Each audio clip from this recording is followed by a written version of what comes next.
Before we dive into today's episode, don't forget to check us out at bestyearever_pod on Instagram, bestyearever on YouTube and Blue Sky, or send us an email at bestyeareverpod@gmail.com. Also, don't forget to like, comment, rate, and subscribe on all your preferred podcast listening platforms. All right, let's start this shit. Hell yeah.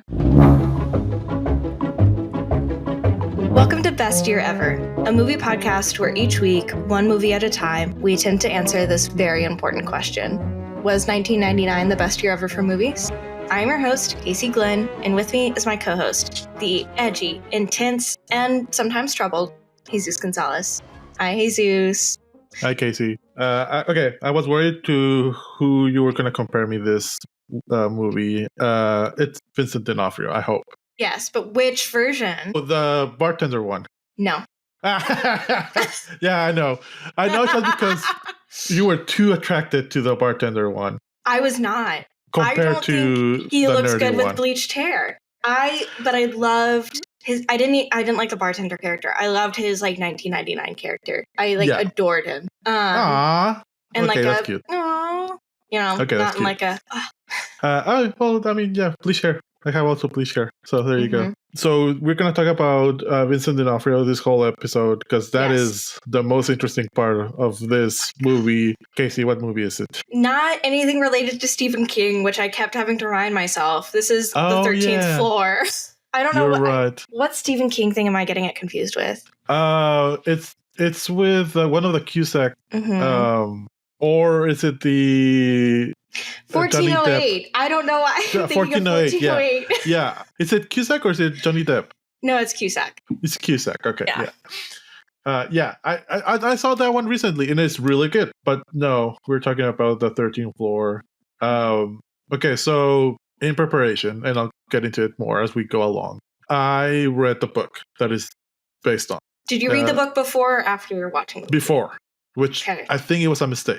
I should have read it after, because I didn't enjoy this movie because it's a very, very boring movie. Very slow for the 90s. But the book is so much more future thinking than this movie. Compared to this movie, the book presents really interesting ideas in a very clever way that this movie just completely ignored. And the book was written in 1964, I believe.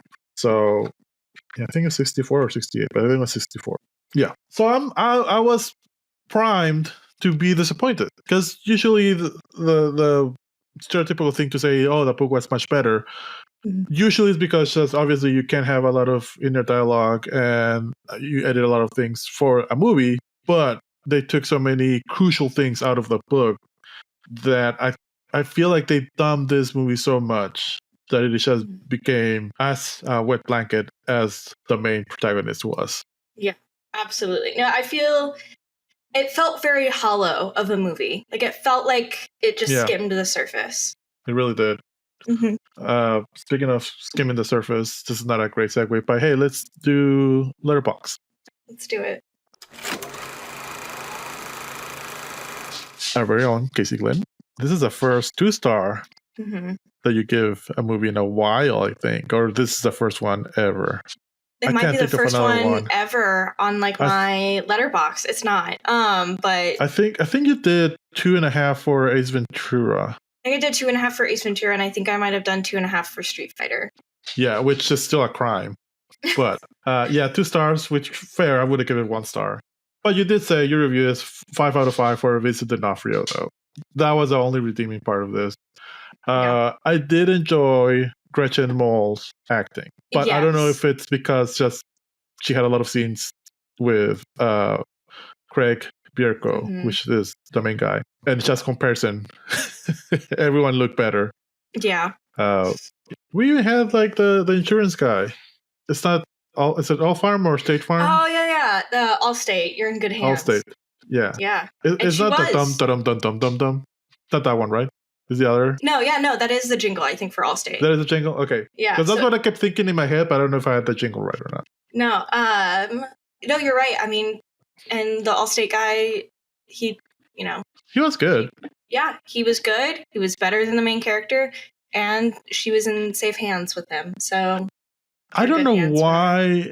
Yeah, I'm gonna mention the who did the casting, because it was terrible casting. Yeah. Like who hired this guy? Why? I want to know. Is there a story behind him? Because he was the Allstate guy. No. Craig Bierko, the main guy. Yeah. Also, were his sideburns real? Oh, that's a good question. I think they are, but they look very fake, which makes me wonder if his sideburns are actually fake. I mean, he had a great fake mustache. Yeah, I agree with that. Actually, okay, let's do more, because we just never going to get into this movie. Yeah. This 2.5 stars. I didn't get, but you might get it. Review reads: guy shows plastic over paper. Oh, in the grocery store. Oh yeah. Okay. I knew I was missing something. Yep. This is a surprising review. It's a 4-star review, but it reads: it's like if Blade Runner and The Matrix had a baby that they drop on his head a lot. But like both those movies, I had a lot of fun basking in this strange world. It's certainly dumb, and the twist is pretty obvious. And it was obvious, but also it wasn't that impactful, because just his face didn't say anything.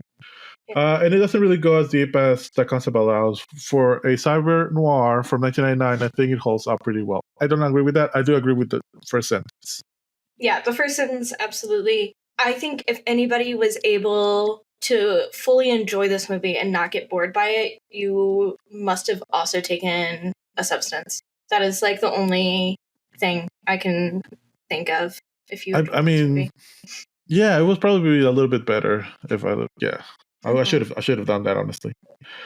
2.5 stars. Guy enters VR world of crime to solve twisty sex mystery. Except the guy is a gormless-looking Craig Bierko. The twist is fun, though. There was another one that I kind of liked. There was one in here that I really liked. Maybe it was the Blade Runner Matrix baby drop. There's a 5 stars with a heart, and this person was definitely high. And it reads: better than The Matrix. Yes, I just said that. Every sci-fi fan needs to watch this movie. And I did saw a YouTube video that said that this was better than The Matrix. I think that the concept is better than The Matrix, but it's very, very purely executed. I'll end with this review. 2.5 stars. It might be the worst of the 99 VR films, but it's definitely the best Assassin's Creed movie. That's funny. Yeah. It is the best Assassin's Creed movie, honestly. There were really good concepts that, if they were slightly executed better, if there was one action scene or two in there, this could have been a great movie. Out of all the movies that we watch, I kind of want a remake of this movie. Yeah. Of at least the concept of this movie. I think we're due. Especially when I tell you the plot of the book, which is a little bit different than the movie. The plot of the movie, it's pretty much the same thing. It has a lot of the same characters, but there's certain key points that make it so much more interesting. Have you heard about World on a Wire? Sounds vaguely familiar. So apparently, World on a Wire was a mini-series that used the same book as source material. So I think it's older, but it might be better. Oh, yes. No, you're right. This is why it sounds very familiar, because it's in my background. This movie was based on World of War and Simulacrum 3. Mm-hmm. Speaking of, let's get into the background.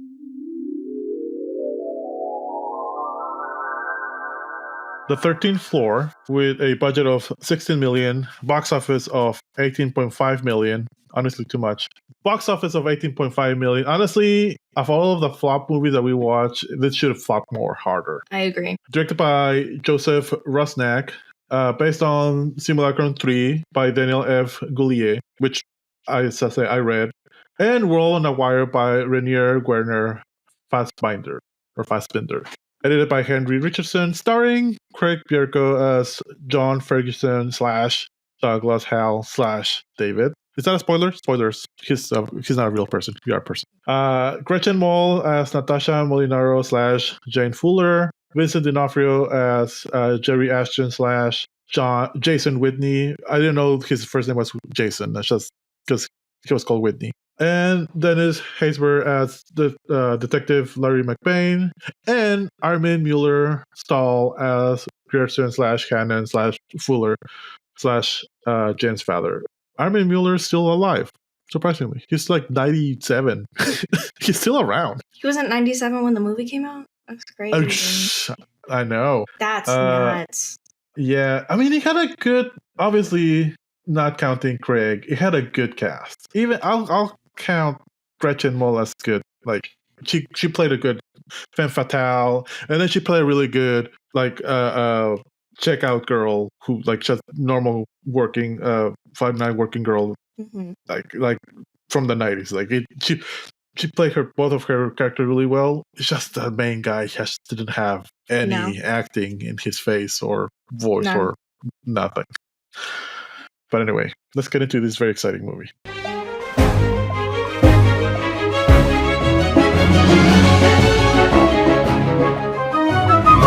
So we start with a quote.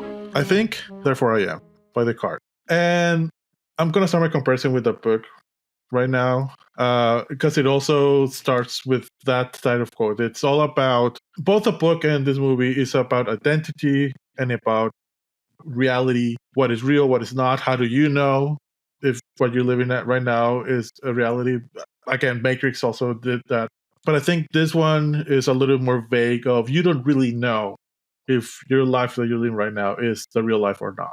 Like, you don't know how many levels of reality. The book gets into that a little bit more than this movie, but the concept is really, really interesting. And as far as I know, book written in 1964 is the first novel that deals with this concept of virtual reality in 1964.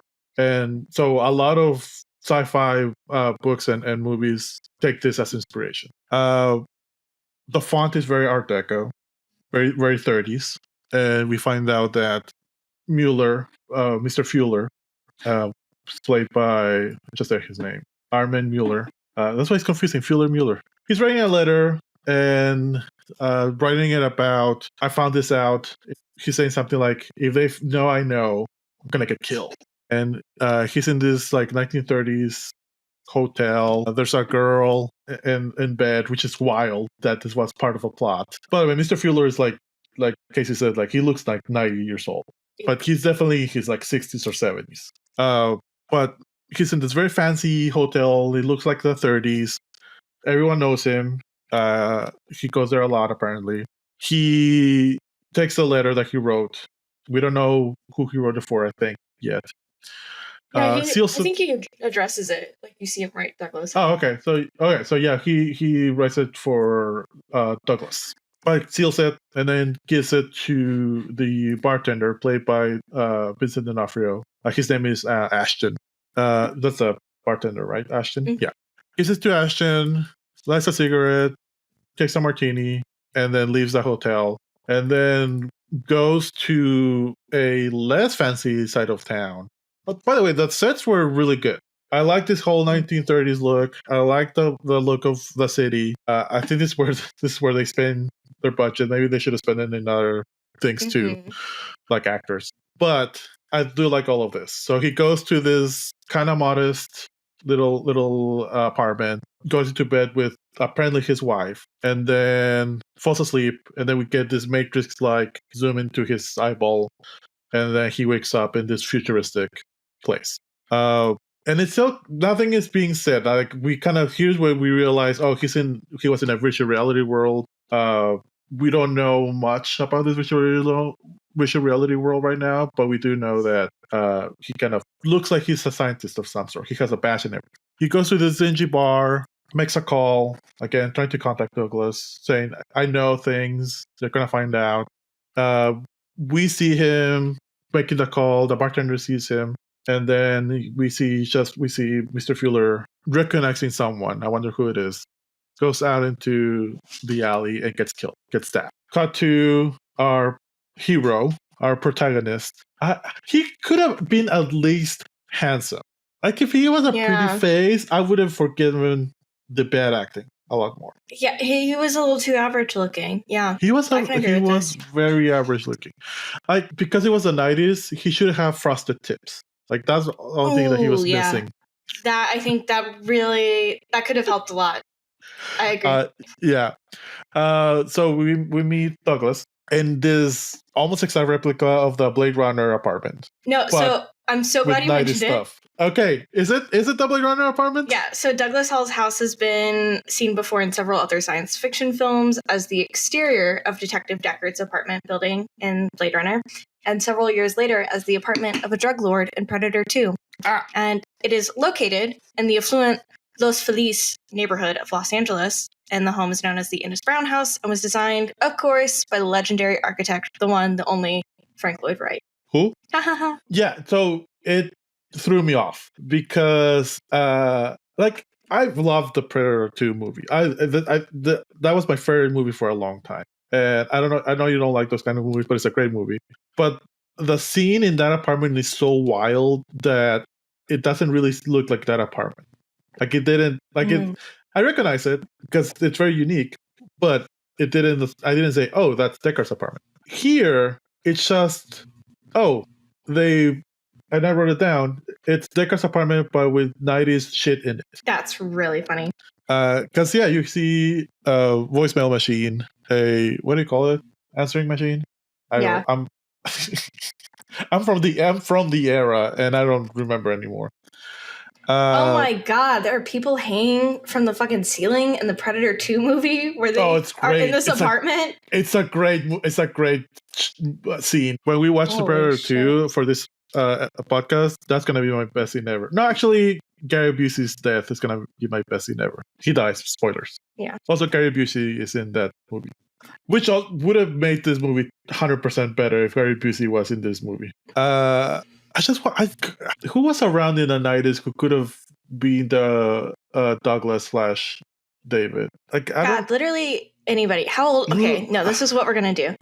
How old is Craig? Okay, Craig is 61. 61. Okay. So how old would he have been in 1999? 35. Yeah, okay. 35. This is what ChatGPT is supposed to be used for.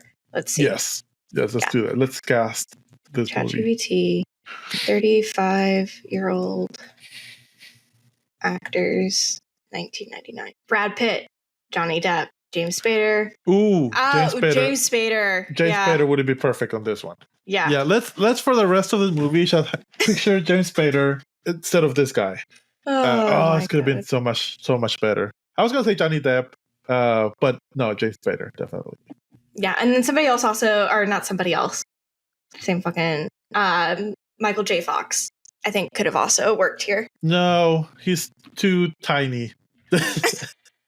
Okay. I feel like, because in my head, there would have been a actual shootout or a action scene with with a car or something, like something. Like it would have been something physical, and I would have liked to have James Spader, Michael J. Fox, circa 1999. What about David Duchovny? Yeah. Okay. I mean, he already played that character in the X-Files. Yeah. Rob Lowe, also a suggestion. Rob Lowe. I don't think he's a good actor. I think he would have been. Well, he's a good actor now. I don't think he was a good actor back then. That's fair. Because Rob Lowe as comedy actor, not serious actor. I knew him as serious actor, and he really wasn't. I think that was when he was trying to be serious around that. Anyway, Douglas goes for his answering machine. There's nothing there, which is important later on.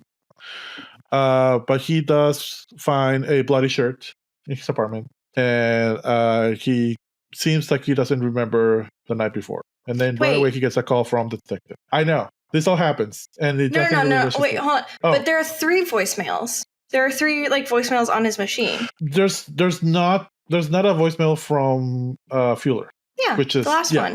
Was it really? Mm-hmm. Because you hear him cut off. No, he recovers it later. There's not a voice message right now. I'm playing it right now. Okay. There's one from Hillary. Mm-hmm. And it's Hillary again. We never figure out who Hillary is, by the way. Yeah. And this is where he finds there's blood in the sink. He has a bloody shirt. And then there's one from Hillary and then 2 more from Hillary. Oh, 2 from Hillary, 1 from Detective Douglas Hall. Oh, okay. And that's then later he recovers the one from Fuller. So there's not we know Fuller called him or called someone, but I think we know by this time is Douglas. Mm-hmm. I don't think, again, it was maybe his face, but this whole mystery of, I don't know what happened, why do I have a bloody shirt? Maybe it's the lack of music or something, but it doesn't have the impact that it should.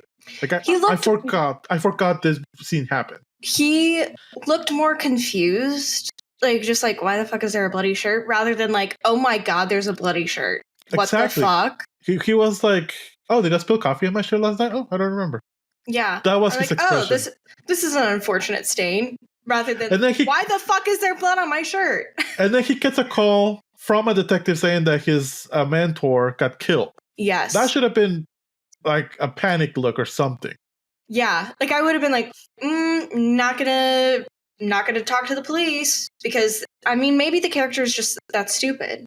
Yeah. Regardless, he goes to the morgue. The detective is there. Danny Heisberg plays a really good detective from like a noir movie detective. I also think this is our second movie with him in it. Yeah. The baseball one was the first one. Yes. Yeah. Very different characters, but he's had time to improve his acting. But he's really good in this one. I like him in this one. Yeah, I think he's an objectively good actor. Yeah. Oh yeah. The detective questions Douglas and where he was and all that. Douglas is like, well, I just came back from a trip, blah blah. But he doesn't really have a solid alibi. All right, I'm gonna switch between the movie and the book. So in the book, it starts in a similar way. It starts in a party, and it's the same characters. Douglas is being celebrated because he got a new promotion. Turns out that his mentor passed away. We don't know it's a murder. And Douglas got his job. So he got a promotion because his mentor died. There's in the middle of the party, this other guy, I forget his name, bursts in and in a panic. And there's like something happened to Mr. Fuller. Well, also Mr. Fuller is also the character's name. Something happened to Mr. Fuller. I need to tell you something, and there's a message. And Douglas kind of like just does this, turn back around, and then the guy is gone. And like, oh, by the way, the guy is like his Mr. Fuller's security guy. So he's like a big shot security at the company. Next day, Douglas is like, hey, did you see, I forget the security guy. Did you see security guy going to, like, you know where he went? Links, his name was Links. Do you know Links? Do you know where he went? And they were, who's Links? We don't know any Links. And Douglas was like, yeah, he's the head of security. Everyone knows him. No, the head of security is this other guy. So there's that mystery. See, it's already more interesting. Yeah, exactly. So there's this mystery happening. All right, let's go back to the movie, and then I'll go back to the book. We got Douglas and the detective in Mr. Fuller's apartment. I think Douglas went for some of his stuff or whatever. Detective is questioning him about his relationship with Mr. Fuller, all of that. He's like, he was my mentor. I worked with him for 6 years. We work in this tech company. The detective is, oh yeah, what do you do? And he's like, it's not that interesting. We just created a new virtual world with sentient beings in it. No big deal. Yeah. Like, God, I wish my work was like half that interesting. Jesus. Then Dr. Detective spots the femme fatale. Again, I like her as a character, and I like the acting of Gretchen. So we meet Mr. Fuller's apparent daughter, who no one knew about her. She was in Paris, and she just came by because they were going to meet his father, but she's going through her dad's notes. There's supposed to be this kind of look between them that there's history there, and Douglas kind of sees him with some sort of like longing. There was negative chemistry. It was chemistry minus 10 on this between these two. No, it was the vibe of, he was like, what are you doing here? Almost like he treated her as though she was nothing special. But it was supposed to be the exact opposite. Exactly. It was supposed to be this beautiful deja vu. Like, he does better whenever he's at the grocery store and he sees her again. Oh, that grocery store was amazing. That's going to be my best scene ever because it's the only good scene. Fair enough. But I like that grocery store because she was amazing too. Mm-hmm. And they're both I don't know what the fuck happened the rest of the movie. But then we go, after this, cut to Douglas's work. So this is when we meet 1999 Vincent D'Onofrio. I don't know if they say the year, but it is 1999, right? Mm-hmm. Do they say the year? I think somewhere in the movie they do. Or it's on a newspaper or something. Yeah, sure. Yeah, so it's 1999. The virtual world is 1937. So we meet Vincent D'Onofrio's Whitney persona. So this is the tech guy with long hair that you compare me with. Thank you, I guess. He was kind of he was nothing. I like the other guy. He had a little bit of edge. I love the tech guy. The tech guy was like so. This is why he was. This is why Vincent will get my Best Actor Ever compared to Gretchen Mol, and it's not because of anything against her. It's because both characters were relatively sort of boring. The characters that Vincent had to play, the two different versions, were so interesting. Where you get this one that's more timid, more like pure of heart, like he's a good, decent guy, and like the other 1937 guy is like a fucking asshole, who's greedy and whatever. Like the opening shot is him crying about the news of this guy dying. So you can immediately tell. Yeah. He's like, oh, like this is a decent person. Yeah. Vincent did like so much acting, and I think he tried to compensate for the other guy. I keep forgetting the other guy's name. Craig. But yeah, so Whitney and Douglas talk about Mr. Fueller's death. They're in this big tech. There's a lot of servers. There's a lot of lasers. It looks very techy. It's so dark. Why was everything so dark in the 90s? You need some light in there. It's a tech company. You need light. Well, it's funny. So after we're sorry, but like when he goes to 1937 and he comes back and he's talking to Whitney about it, he was like, the color grading is a little off. Same thing with 1999. The color grading is a little off. And then the same thing with, honestly, 2024. Color grading off. Do you mean the PlayStation 2 graphics 2024? Oh my God, but I almost loved it even more. I was like, this is, like Y2K, like futuristic architecture where it's all white and like the Windows 97, like blue sky background. Crazy. Mwah. A better movie could have been a little more like Inception, which you didn't know if it was a real world or not. Yes. Like, I think they tried to do that because I think they tried to say, like, this is too good to be true. Like, this world is too perfect. Mm-hmm. But I don't think it just looks cheesy. Yeah. So we're in this tech company. They kind of talk about the death. Douglas is questioning about Mr. Fueller's last night. He's kind of wants to find out what happened. He's trying to go to like where did he go after work. He's a little bit like this is a noir part of the movie. One part that I wanted to mention, whenever he's talking to the supposed daughter from Paris, she was like, oh, you're the one that he always talked about. And to say this to somebody, hypothetically, right? He believed her that like she was his mentor's daughter. To say to your mentor's daughter, who is probably grieving, hypothetically, based off of his understanding of the world that he's in, right? She's probably very sad. Her dad just died. And for him to tell her, oh, your dad never mentioned you. Your dad never talked about you. I'm like, oh my God, you fucking asshole. Yeah. Like, what the hell? And also the way he said it, because there's zero emotion or acting behind it. This could have been I'm so sorry. He never mentioned he had a daughter. Like, I don't know why he did it. Like, I don't know. Or like play it almost like go into American Psycho with Willem Dafoe and he's playing it different ways and they all chop it together, right? Where it's like either be shocked, be like offer an empathetic, oh my God, he never talked about you, like I'm so sorry, like I don't know who you are, or like a suspicious, like he never mentioned you. Are you really his daughter? Right now supposedly in like detective mode, like he's trying to also find out. But also at the same time the actual detective is investigating Douglas. Like the detective immediately suspects Douglas. Yeah, and it's also not very clear why Douglas is going on his own investigation and not trusting the cop to do the investigation. Yeah. I mean, what I told you about the book, there's already a really good reason for him to start investigating. Yeah. And also it starts planting seeds of the plot twist. But this movie doesn't do that. So the detective is questioning Whitney, and this is where Whitney explains the virtual world or what they do to the detective. So Whitney explains that they created this virtual world where everything in the virtual world is reality to the people that populate that world. So to them, the lives are happening in real time. It looks like there's no time dilation. The time that we're experiencing is the time that they're experiencing in the virtual world, except in the virtual world is 1937, because that's the youth of the Mr. Fuller. Because apparently Mr. Fuller was a horny man. With sex crimes, sex scandals. With so many sex scandals. And it's so funny because the Allstate detective guy, he's like asking about it. And he's like, they fuck? And I was like, okay, you want in on this too? Like, what? 1999 was a horny year. Clearly.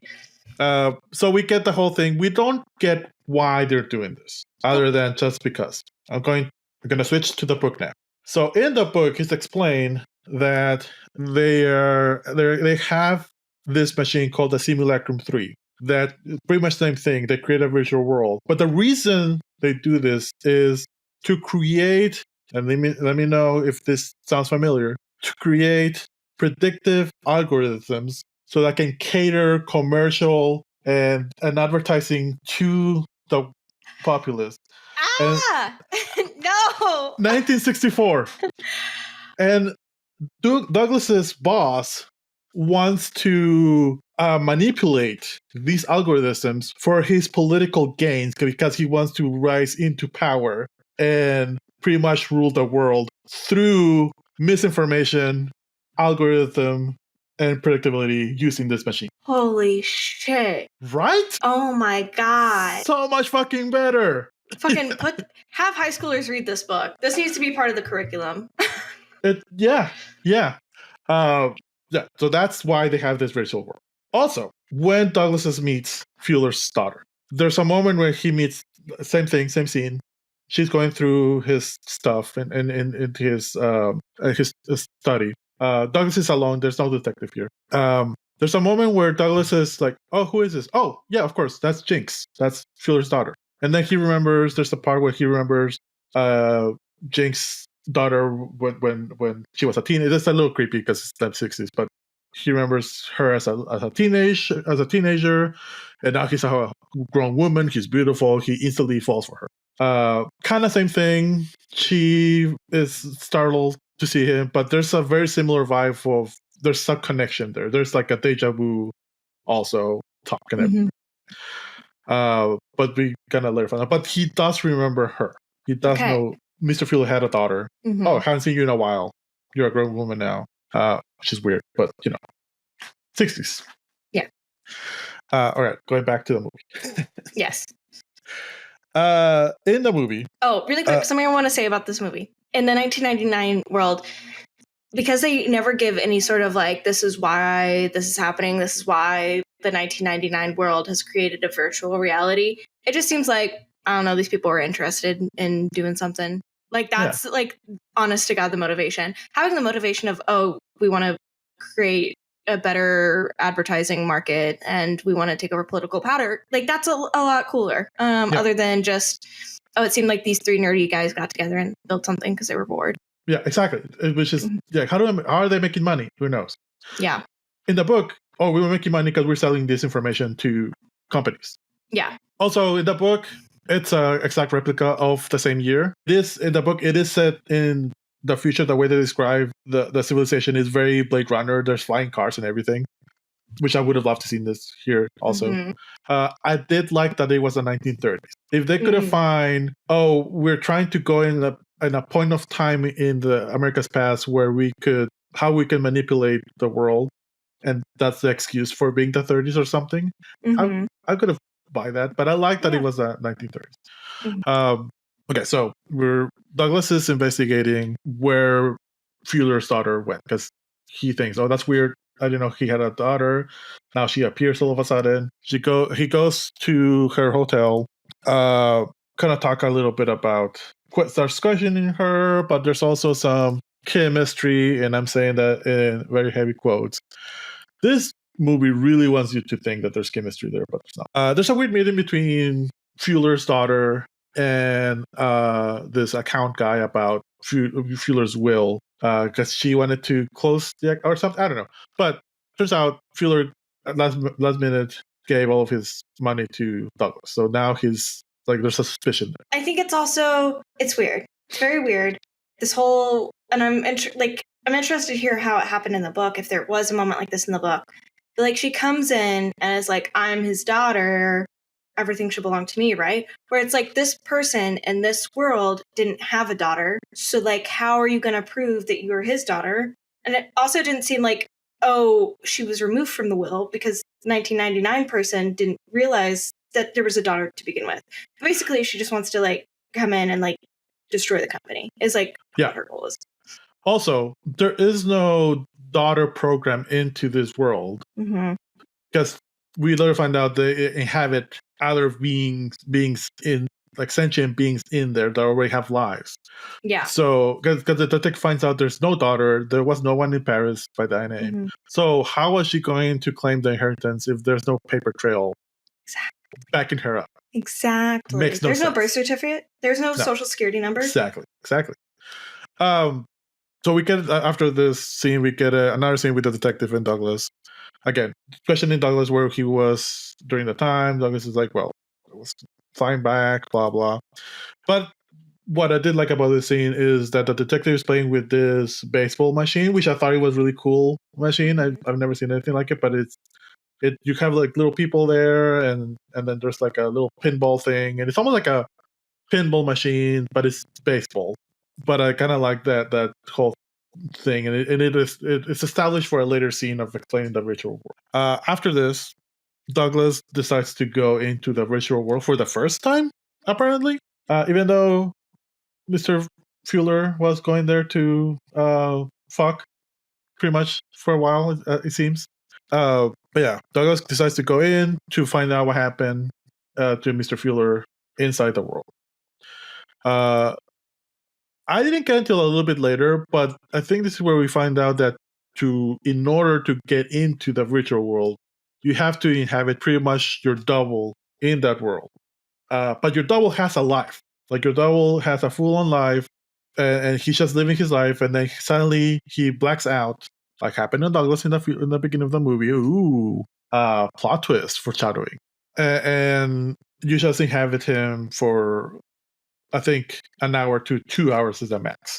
It does look like maybe Mr. Fueller was there for longer than a couple of hours, but it's also something that I find really funny. Now, immediately, like the fact that my brain is going here, where I'm like, oh, they really should have like built this out in like their whole program, which is like, why the fuck do I care about how the program is built out? I don't know, but like a sort of oh, it's safe to like turn like to go ahead and go into like your double into this world. Because we get a moment later on where like somebody takes over their double and their double is driving. And it's like the system should have been like, nope, can't do that right now. You have to wait. I honestly thought that Whitney was immediately going to die in that scene. It would have been really Fair fun. enough. So yeah, there's this whole cheesy 90s laser thing, and then Douglas goes into the 1937 virtual world. And yes, like you said, he's immediately in the other person's life. We get this quick cameo of Douglas in 1937. John something. John Ferguson. So Douglas is inhabiting John Ferguson's body, who looks like they all look the same. Wait, question. Does not really explain why, but does Whitney exist in the book? Is like Whitney a character in the book as well? No. Ugh. That makes me so sad. Douglas is Whitney in the book. Like, so Douglas is in the book. He is the tech guy. He is a person who knows all the in and out of the. Very machine. Interesting. I don't know what Douglas does in this movie. What is his role? No, he's kind of giving his energy as sort of like project manager. Yeah, because he doesn't know what is going on. Like, I feel like only Whitney knows what's happening. Yeah, that makes a lot more sense. Because what is weird about this movie, I mean, we've already talked about how it's like 2024 and then 1999 and then 1937. So like, spoiler alert. But the fact that like 1999 Whitney has a double in 1937, but has no originating character or thing in 2024 is super weird to me and doesn't make a lot of sense. I mean, he probably does, but I know, but he we're has not to have one. Yeah, but we're not introduced to him. He's not like an important role, which makes sense because I feel like every other person only has like, except for Jane. He could also be an NPC. He could also be an NPC. Sure. Like there doesn't have to be a PC version of him in the world, which is explained more in the book, but it's not here at all. Yeah. Because obviously you need to populate. In the book, there's tiers, so you have your hero PCs, which are kind of similar to this, that they're analogous of you in the virtual world. And then there's hero NPCs, and then there's some, they call them like I forget the name, but they're basically, they have a very set routine just to populate the world around. It's very well thought out, honestly. For 1964, I'm very impressed. But anyway, so in the movie, Douglas, now inhabiting John, is a bank teller. We get a quick cameo from Bob Clendenin. That's the boss. Yeah, you've seen him in things. He's one of those character actors.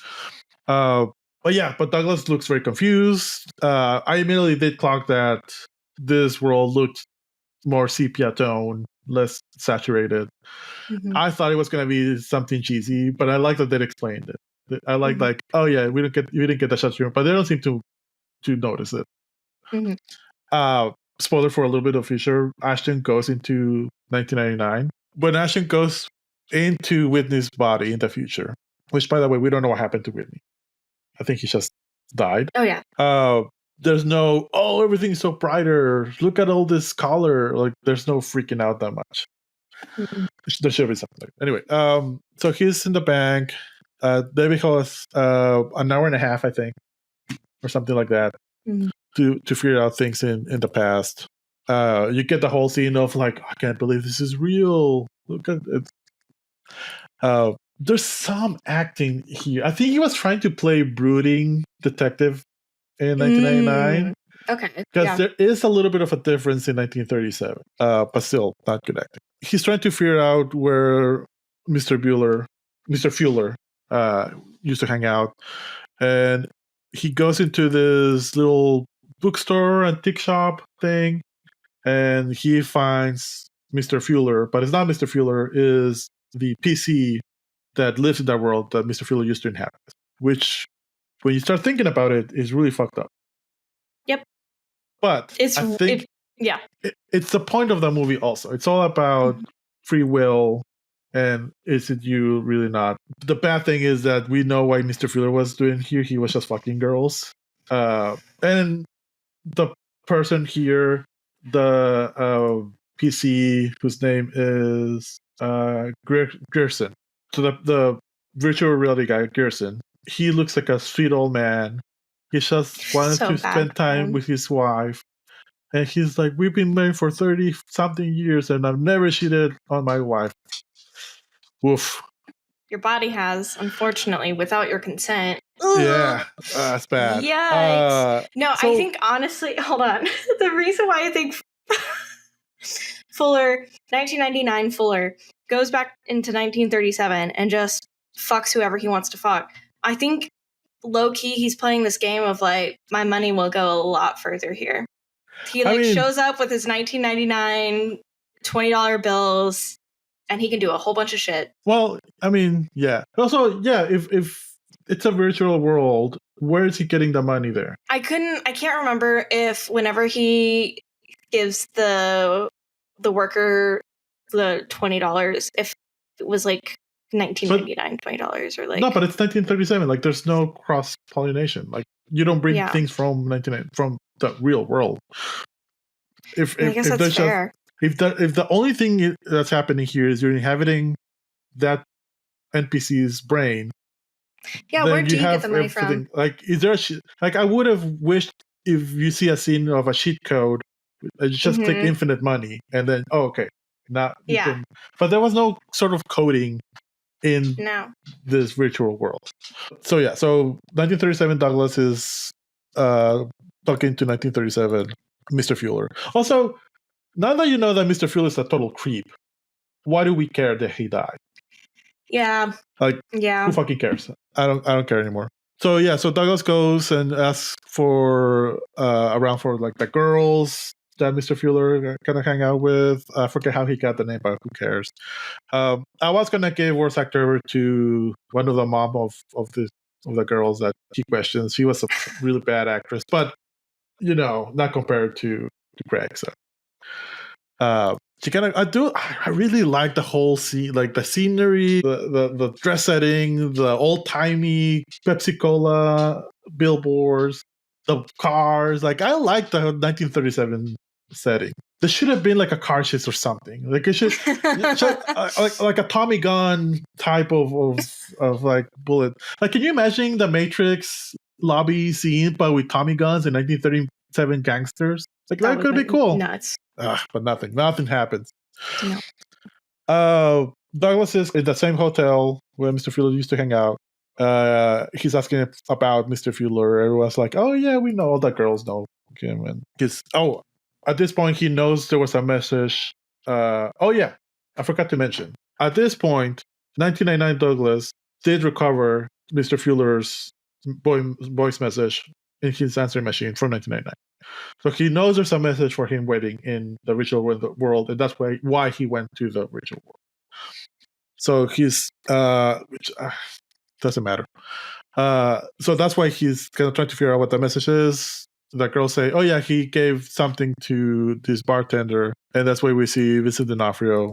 He kind of questions him a little bit, and then right when Vincent D'Onofrio, bartender Ashton, is talking to Douglas. Douglas starts feeling bad. There's something happening, and then he has to wake up, and then he goes to the bathroom and wakes up. So now we're back in 1999, and we get a quick scene of John, 1937 Douglas. His name is John. I'm like, what the hell happened? Why am I here? Where is this place? I'm going back to the book. So in the book, again, so well thought out. You have this machine, you have this virtual reality. There are tiers of how you go into the world. You can be a passive observer. So basically just kind of God mode and just see what's happening. You can go a step above and go see through the eyes of any random PC. It doesn't have to look like any random PC or NPC. But you don't necessarily control them. You're just kind of there with watching what they're doing. And they don't know that you're there. And then you can control them. That's the next tier. You can so this kind of does happen. I forget if in the book you can control any random one or it has to be you, but I think it is any random. Nuts. So another thing, because Douglas in the book also goes to the virtual world. There are NPCs there that they know they are in a virtual world, and they're called contact units. So these contact units are there to monitor other NPCs while they're in the virtual world and make sure that the things that are supposed to happen. So they're kind of influencing influencers. Ooh. And so Douglas is there to talk to his contact units. Because the reason that in the book Douglas goes to the virtual world is, yes, Mr. Fuller passed away and there's some mystery around it, but also one NPC, a random NPC, killed himself, and that's very rare in this virtual world. Like that doesn't happen. So he wants to know why. So he's talking to a contact unit, and the contact unit says, well, somehow this person found out that this world is not real, it's virtual, and we don't know why. But apparently he read something he somehow found out. A little bit further in the book, we find out that at the same way as here, Mr. Fuller left a message for Douglas in the virtual world saying, but the message was a little more direct. This world is not real, but that was it. And this random NPC saw that. He opened it like we see here, and he killed himself because this was not virtual. So that's why he goes back. All right, we're back in the movie. So basically, they just took that NPC that became aware because he read the letter that he shouldn't have read, and they were like, let's make this a character. And that became Ashton. That became Ashton, yeah. Which I kind of like Ashton as an evil character for like a hot second. But I kind of wish he would become the antagonist. Yeah, he's like... But not really. He wasn't really. No. Even though he killed John. the 1937 Douglas, but still. Yeah, it's weird. It's very weird. So back in 1999, Douglas confronts. I'm not even looking at my notes anymore. Douglas confronts the bartender that saw Mr. Fueller's last moments, or the other way around. From the bartender, you get the sense that the bartender knows Douglas. Douglas doesn't know the bartender. Mm-hmm. So there's also some blackouts. So I wonder why is that crazy of Douglas. When did you figure out the plot twist that is not really a plot twist? Oh, like in this moment, whenever the guy was like, "I know it was you. Fucking give me money." Yeah. But whatever. So then a little bit after that, I forget if he passes out or not in this moment, but we just gonna go to another scene with Douglas and Mr. Fueller's daughter. What's her name? Jane Fueller. Oh, so I'll tell you this. I didn't understand the full plot twist yet. Eventually, I just looked up this movie on Wikipedia, and then I understood what was going on because I was getting really fucking bored. I thought it was the 1937 Douglas John Ferguson. I thought I didn't realize the 2024 comparison yet or component. I just thought they're switching years. They jumped. Oh, mm-hmm. So you thought that when Douglas was in 37 John was in Douglas. Or not necessarily that it had to be that way, but I thought it was 1937 that Douglas that came into 1999 Douglas. I thought he had learned how to get into the simulation or whatever. Yeah, that could be something too. Mm-hmm. But no. Nope. Around this time, we see Douglas smoking also. Because at first, he doesn't smoke and people offer him cigarette and they're like, no, I don't smoke. And then he starts smoking. I thought that was going to be, or maybe they intended it to be another clue that Douglas was being inhabited by someone else. That totally thought that as well. But nothing really happened. He's just I'm stressed. Yep. That's it. That's it. We get this scene between Douglas and Jane in a this fancy hotel. It may be the same 1937 hotel. Who knows? Zero chemistry. They're dancing. There was more chemistry between the old lady singer and Jane. I kind of like that singing. Cut back to, is this where the kiss and they go to his apartment? I think so. Or maybe a little bit later, but at this point, the detective is actively investigating Douglas now because they found the bartender stabbed to death, and Douglas is a prime suspect. And I don't know if he arrested him or not, but he brings him in and he's in jail now. Jane bails him out. With what money? No clue. Yeah, with what money? Yeah. But I think, this is all happened. This is all that happens in 1999. Then we go back to 1937. We established that Douglas doesn't dance because we go back to 1937. John is in the middle of a dance contest. Douglas just kind of sits there. It's important to note that this time around, Douglas is by himself, going to the machine by himself. He sets a timer for 2 hours, but he doesn't engage the timer or something, so there's no way for him to go back, I guess. And there's no way for him, because it's so loud. It's timer's not engaged, timer's not engaged, timer's not engaged, and he's doesn't clock it. Also, it made me laugh, the robot voice. It was so cheesy, the robot lady. So we're back in 1937, Douglas. This is where Douglas, I don't think he tells everything to 1937 Mr. Fueller, but he kind of plants the seed. So do you have blackouts? Because sometimes wake up smelling weird. He's like, yeah, it smells like perfume on me, and I don't know why. My wife thinks I'm cheating on her. He is, but he doesn't know it. It's so sad. It's so sad. But yeah, he's trying to convince Mr. Fueller, hey, let's see what happens. You want to find out, let's go to the hotel and figure it out. So Douglas takes Mr. Fueller with this, Mr. Fueller at one point, or Gregson, or whatever 1937 persona is, at one point found 1999 Mr. Fueller's fancy top hat and coat and everything. So they all go dressed up to the nines, fancy hotel. Everyone knows Mr. Fueller. He looks very confused. He's a great actor. He plays it really well. Mm-hmm.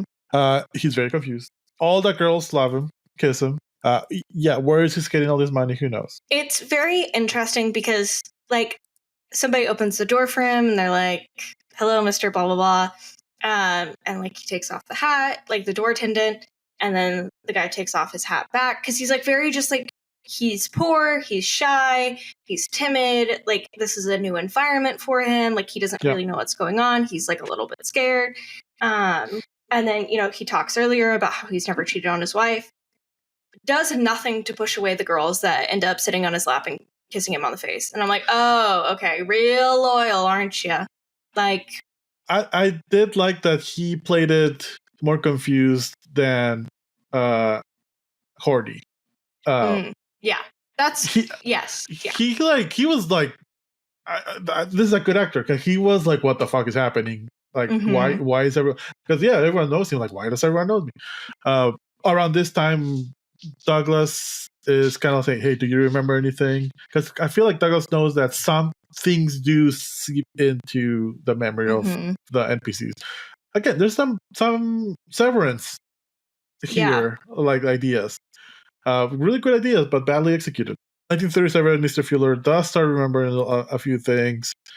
He does remember, I did try to give you a message, and I gave it to that guy. And he points out Ashton. So now Douglas knows that Ashton has the message that it was intended for Douglas, but Ashton saw it. Then he goes after Ashton. I don't think we see Mr. Fuller ever again after this. What happened to him? 1937, Mr. Fuller. No. He should stay there with the girls, I guess. Yep. Just chilling out. Then there's this really quick chase. Ashton goes into like the back doors of the hotel, there's a pool or something. Great villain speech. Vincent D'Onofrio, like, okay, this is why he is Vincent D'Onofrio. It was like I opened the letter. It said to go somewhere where I wouldn't go normally, and just keep driving. And I just kept going, and then I saw it. It's all a sham. Nothing is real. Is this real? Then he takes out a gun and shoots the arm of Douglas. There's a struggle. They end up in a pool. Ashton ends up killing John. And at the same moment where John dies, Douglas gets pulled out by Whitney into 1999. And in the confusion, Douglas punches Whitney. But Whitney was like, okay, you're going to punch me again? He's so sweet. He is so sweet. He's so adorable. He's a little golden retriever. He is. He's D'Onofrio. He's so good. He plays both of those characters really well. I don't know if I want to go back to the book yet, but there's things to happen, but I'll wait a little bit. So he's back in 1999. There's another quick confrontation between the detective and Douglas, and then Douglas goes to the detective tells Douglas that there is no Jane Fuller. Fuller never really had a daughter. Again, how was she expected to have his inheritance if she didn't exist in paper? Who knows? Why couldn't she program that in? Who knows? In the book, you can program things in. You can change things, which makes sense because you're trying to manipulate things for an outcome. So you're trying to like massage it. So, but turns out there's no Fuller. Turns out that who's supposed to be Jane Fuller is really Natasha Molinaro. She lives in L.A. and she's just like she was at a grocery store. I don't know why the detective tells all of this to Douglas, but Douglas goes right away and tries to find her. Goes to her house, to not Jane, but Natasha's house. Super rundown, part of LA. Goes into this grocery store. It was a little bit of a, I don't know, like up to this point, everything, even though it was 1999, everything still felt very noir. Like it felt very moody. It was either night or dusk. There was like fog. So it still felt very moody and noir. And then you're in this bright, very 1999, very normal looking grocery store. That might have been the intent of like oh, this is just normal. Like, there's no Jane. But I really like the scene of Douglas going up to Jane and Jane acting very different because she's not Jane. She's Natasha. Douglas is fearing that out. Like, actually, good acting from Craig and on this one. I was surprised. Woke up this day and decided to do you think this was the first or last scene? It feels like a first or last. It feels like I'm in this new movie. I'm gonna give him it all, and then later on he figures out what type of movie it is, and maybe he doesn't care anymore. I could see that, yeah. Or was it the last scene of I don't know how to act, and then he gets coached, but he gets coached too late, and he only acts in the last scene really well. This is actually a really great question that I wish I knew the answer to. Because it feels like a different actor. Yeah. This feels like an indie movie. Like, this feels like a different movie. Yes. This feels like a low-budget production. That's so weird, but I really like the scene. But yeah, Jane is looking very different makeup, different mannerisms, different everything, voice, like she's chewing gum. You still have this puppy eye look from Craig, again, really good, like trying to, do you know who I am? But he's also in his head, which is where I think this is really good acting. You can see it.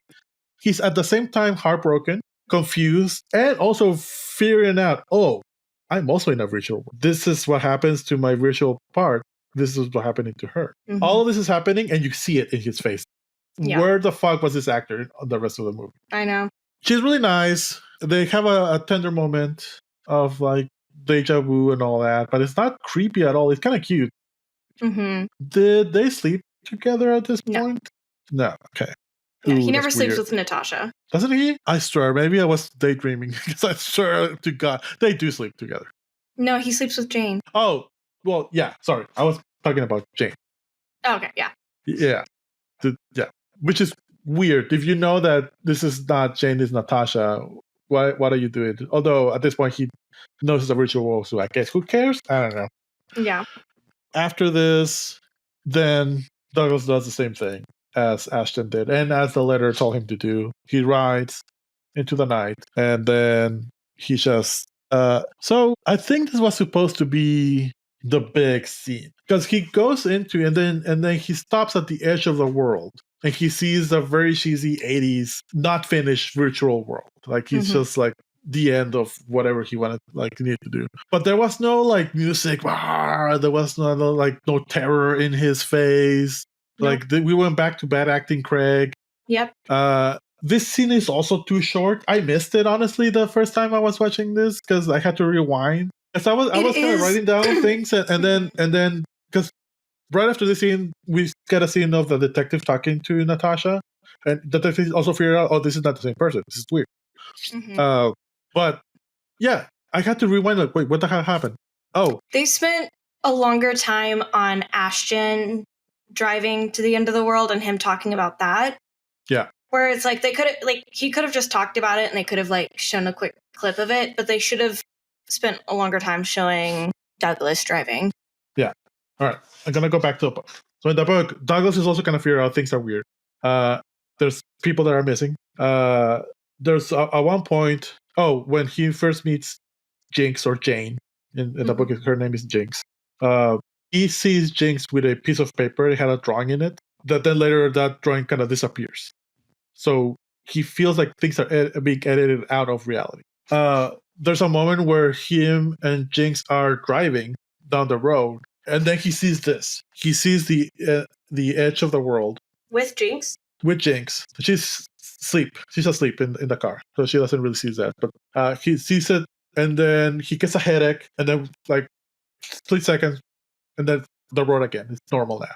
I'm like, okay, what the fuck happened? So what we kind of find out is that, again, 1964 novel deals with a procedurally generated world. So it's infinite. Like, it doesn't have an edge because it's being generated. Like, and there's like there's games, there are video games like that. It just generated procedurally, so they don't have to physically create the whole world. It can just create itself. It's math. They thought about that in 1964.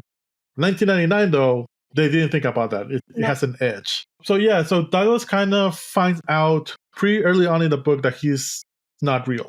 He's kind of virtual. And now the plot is, I need to act normal so they don't delete me. Because I know that when NPCs in my virtual world finds out, we delete them. And I know Fuller got killed and the security guy got deleted from existence. So I have to pretend I don't know. So that's what starts happening throughout the book. Also, he sometimes has headaches. He doesn't know why. He blacks out too. There's things like that too. But sometimes he'll just have headaches. But that's kind of like what's happening in the book. It really is. Mm-hmm. Okay, so let's go back to the movie. So Douglas finds out he's not real. Not a lot of reaction from Craig. Nope. Right there, he's looking at the void. He gets a call from Jane. Again, Jane right away, right after talking to the detective, inhabits Natasha's body again. Gets a call, and I need to meet you at the office at Mr. Fuller's house, I think. So, yeah, I think this is where she tells him everything. Mm-hmm. You are a virtual avatar. The real world Douglas, his name is David, inhabits you. I fell in love with him when he was more like you, but he became a sadist after he started playing God. We don't really see him playing God. Nope. But all of those deaths, yes, it was Douglas, but it really was David in Douglas's body. Mm-hmm. Because this world is virtual, also like in 1937 it's virtual. Okay, let's fuck now. Yeah, exactly. But they explain a little bit of the love between them this way too. Mm-hmm. While this is happening, while they're fucking, Whitney decides to go into the virtual world for some reason, because plot reasons. Because we needed a way out of the reality world, the virtual reality world. So this is why. Yeah, and we needed a way to like close all the loops of Whitney is in Ashton's body now, and mm-hmm. This is a little bit after Ashton killed John in 1937. Or he's driving. Tried to kill John, because John is still technically alive. We find out in the scene. Oh yeah, that's right. Mm-hmm. Yeah, you're right. Yeah. He's driving. He almost crashes. Or he kind of crashes. He tries to play it cool. He cannot play it cool. Mm-mm. A cop kind of questions him, stops him. He's about to let him go. And then, yes, we saw that John is in the trunk and he's alive. He's banging on the trunk. And police officer discovers him. Ashton / Whitney, like any other trope in all of the shows and movies, backs into the traffic and gets run over. It's really sweet though, because whenever the cop opens the trunk, he like sees him. He sees John Ferguson or whatever. Obviously, this is Whitney's first time in this world. He like doesn't have the personas quite mapped out correctly in his head. He's like, "That's Douglas. I gotta help my friend Douglas."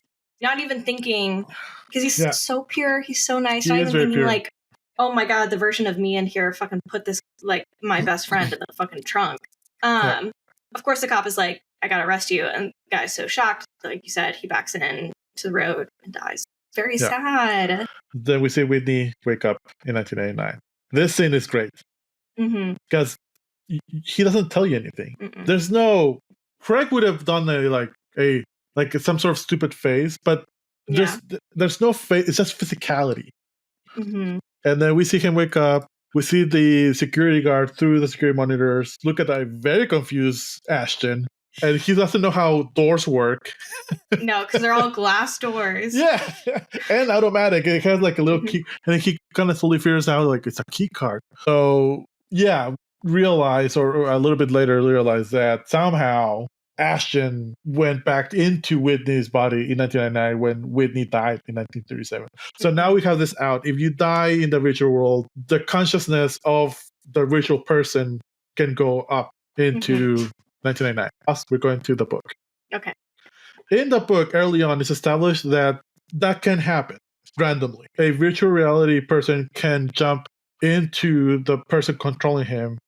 It's not super clear, but it feels like it's almost, if I'm a virtual reality person and I know I'm being controlled, I can kind of willingly jump into the upper world. Mm-hmm. But there is a way to reverse it. So that's established early on because it something that happens. And so you read the book, Douglas knows he's in a virtual world. He's not thinking about jumping into the other world. but as a reader, you kind of know this is the ending. Like it has to happen because Jinx, Jane Fuller in the book also is there, and Jinx is very in love with Douglas. She just kind of throws herself to him. And I'm reading it, and it's 1964, and I'm like, oh, these women are not written very well, which they're not. Mm-hmm. But you do figure it out. Oh, it's the same story. Mm-hmm. She was married to Douglas in the real world. Through Douglas playing God, became more and more sadistic and more of an asshole. So she wanted to go back to the Douglas that she fell in love with. Also, there's this sense from Douglas' inner monologue that when he realizes he's a virtual person, he starts sensing, oh, the real Douglas is looking through me. Like there's a lot of familiarity. I think I'm gonna jump ahead in the book because we almost finished with the movie too. But we kind of find out that real person Douglas is very fucking sadistic because he has been killing people. He has been killing them in a ritualistic way.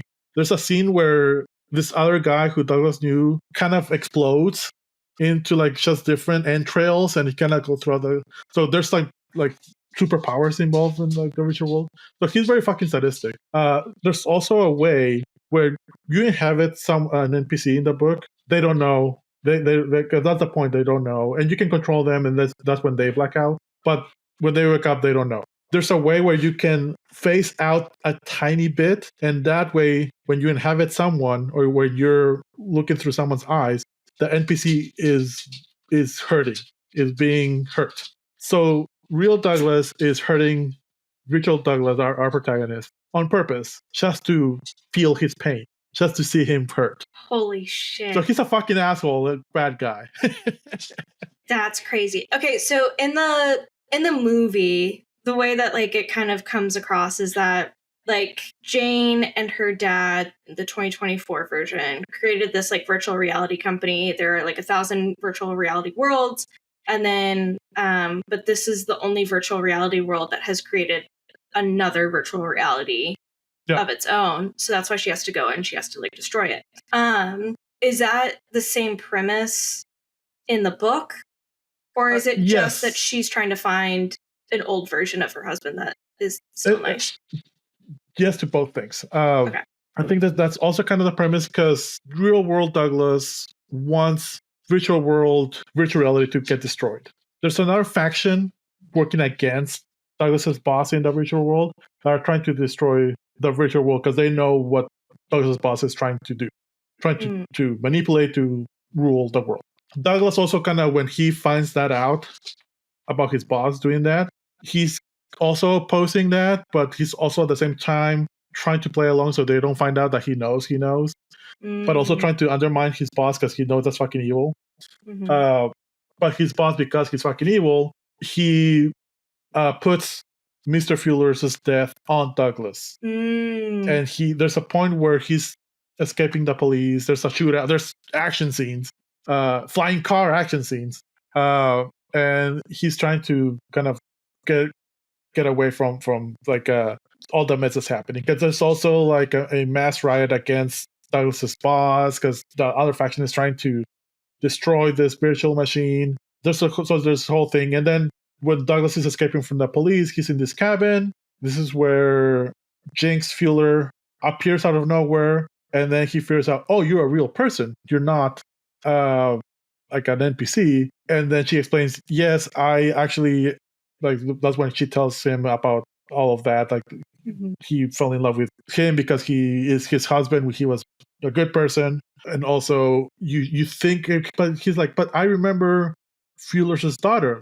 Like, how can you just appear out of nowhere? I remember you from you were a teenager, when you were a kid. Not creepy. She's like, yeah, I made up. I can insert memories into NPCs, so I can insert myself into that, which makes sense. It's a virtual world. Yeah. And it's like, yeah, you can. And the Matrix does that a little bit too. They tweak the Matrix, so that also makes a lot more sense. Yeah. I'll tell you just the ending of the book. There's this whole mess. Douglas is trying to appease real life Douglas and say, hey, if your goal is to destroy the virtual world, I can do this, and you don't have to destroy this world. Because at this point, it feels like Douglas is bored and he wants to destroy everything. And so virtual Douglas is like trying to convince everyone that his boss is evil.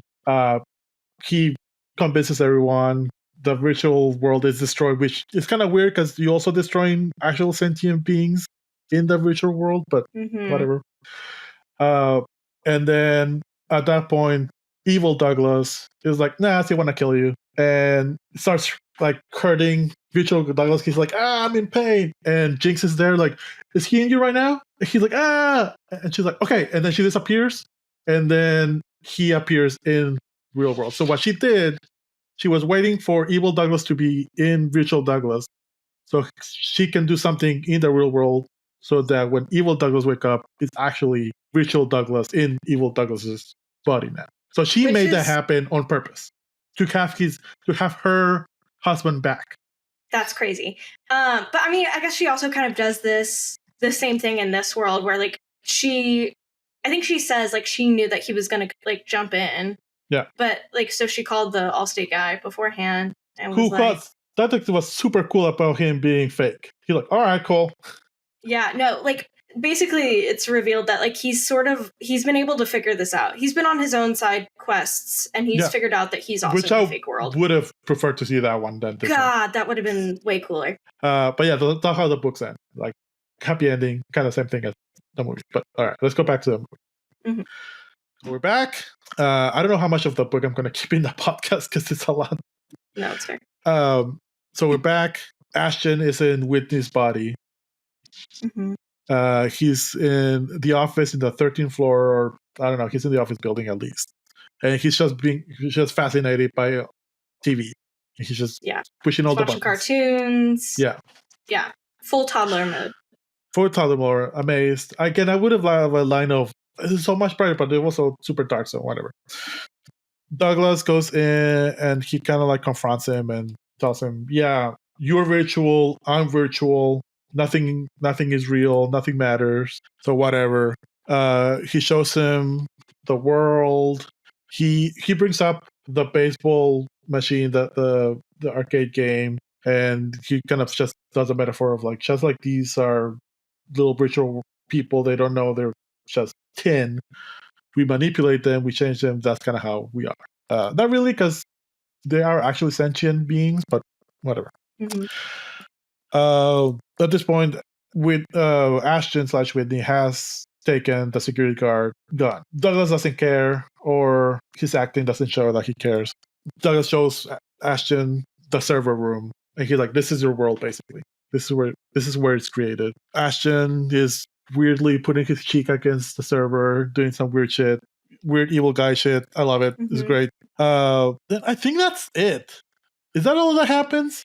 No, because like this is the moment where 2024 David/Douglas comes in to Douglas's body. You're right. When they're in the elevator, 2024 evil Douglas inhabits virtual Douglas's body. Mm-hmm. And then this is where they're in the server, and then evil Douglas kills Ashton/Whitney. Ashton, there's this great moment where he's like, you can, like they're in a server room essentially, and he's like, you can feel it breathing. And he's like, just kind of like taking it in, and boom, he dies. Yeah. That was great. Vincent D'Onofrio. Evil Douglas in the movie goes back to the apartment where Jane Fuller is, and then he reveals himself as being Evil Douglas, and she's like, "What the fuck, man? You're fucking him?" And she's like, "I love him. How I used to love you." I think right before this is when she called the detective because somehow she knew he was gonna come back as Evil Douglas. Mm-hmm. They didn't really explain that, but she knew. Yeah, she just knew. She just knew. She goes running out into the lobby of the hotel. Evil Douglas has a gun, and then he's about to shoot Jane, and then he gets shot. Who is it? The detective comes right in at the right moment, and he's like, "How did you know?" She's like, "I just knew, whatever." And he's like, "Can you just leave us alone in here?" Because he knows, doesn't care. I don't think I would care either. I would like Yeah, that makes sense. I think I would absolutely care, but only because I travel so much. So knowing that, like, right, in this world and like the movie world, you can't pretty much leave LA, right? Like, it's just yeah. I'm gonna be like, well, but in the boring. book world, it's procedurally generated. Yeah. So yeah. Also, how do I know that you travel? You might be an NPC. That's you fair. might just exist for my benefit. Exactly. Yes, because you're the main character. Obviously. I also like that this movie has a little bit less, or at least the book, but the book / the movie have a little bit less main character syndrome than The Matrix. Yes. Because The Matrix is all about Neo. Like, it's just all revolves around it, and you want to be Neo. But this one is like, no, we don't know who we are. Yeah. Also, when he wakes up in 2024, we don't know if that's real also or not. So evil Douglas gets killed. He wakes up. I do like the headset. I did enjoy that. In 1999, it was a whole server. It was a whole thing. And in 2024, it's just a headset. So he wakes up. Beautiful. Very, very. I do like the tone shift also. Very golden hour. Yes. Very warm tones. He goes and grabs a paper, because we still have papers in 2024. Totally. I wish we should have seen this movie last year. I know. I thought about that too. We were doing the podcast around this time.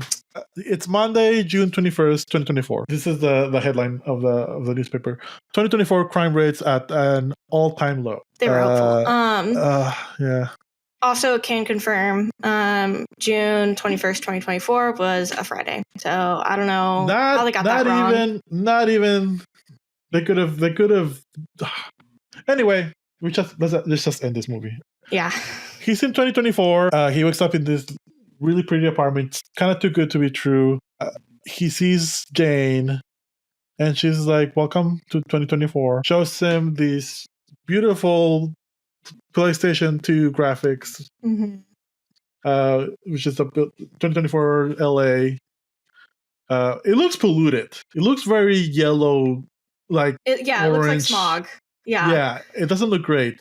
No, they're at the beach. Oh, look, Mr. Fueller's alive, and he's not only alive, he is Jane Fueller's father, which doesn't make sense if we go by movie rules. Because he should have had a daughter in virtual world if he had a daughter in not virtual world. Yeah, that's fair. I will say they're in very different climates in this world, because homie dad is on the beach wearing a full sweater, jacket. It's like a winter on the beach sort of situation. And they are wearing very much linen summer clothes. Yep. And I think that's very funny. Also, why did maybe the dad already knew that this was going to happen? Because I wouldn't react so excitingly to see my daughter with her abusive husband on the terrace. Yeah, that's right. He is an abusive husband. Yeah, hella abusive. Yeah. Anyway, she's like, I'll fill you in into Doug's life. And this, yeah. And by the way, in the book, there's a similar scene where when he gets up, they have a vacation schedule. Jinx is like, we're going on vacation. I'll fill you into what Doug's life, and we'll come back. The end. Do you want to see the alt ending? I'm scared. There's an alt ending. Yeah, show me the alt ending.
He's acting.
Where am I?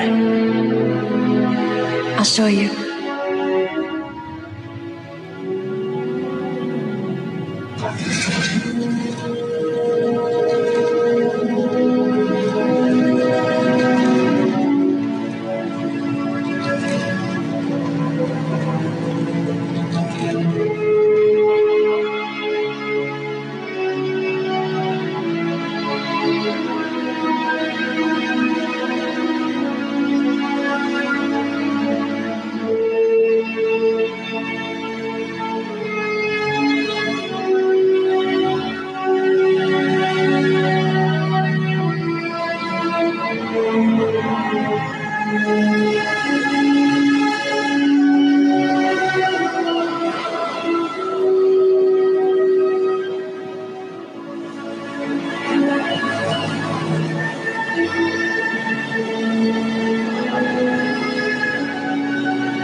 Better? Oh.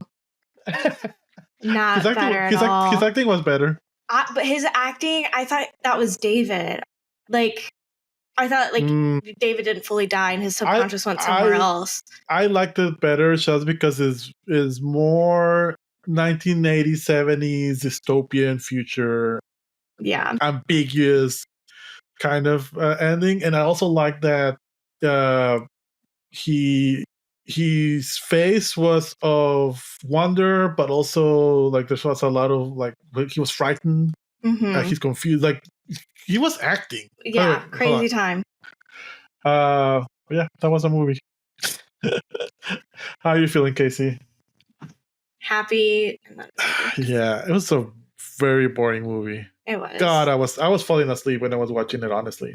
Yeah. This is why I kept rewinding it because the pacing was bad, the acting was bad. Mm-hmm. Like, I mean, the things in the book that made this story interesting were cut out of this movie. Yeah. Why? No. Anyway, let's fucking do awards. We have 3 awards: Best Actor Ever, Worst Actor Ever. Wonder who that will be. Best Scene Ever. Basically, Best Actor Ever. My man's Vincent carried the movie. Yeah, he really did. I'm gonna go to Gretchen Mol. Vincent is a very strong second, but I kind of figured you were gonna give it to him. Yeah. honestly, that grocery store scene was what gave her the best actor ever. That's fair. She also did a great Femme Fatale and all that. Yeah. Dennis Haysbert as the noir detective was also pretty good, but I think he needed to shine a little bit more, and the movie didn't let him. Worst actor ever, and why is it Craig Bierko? Yep. The one and only. Good old Craig.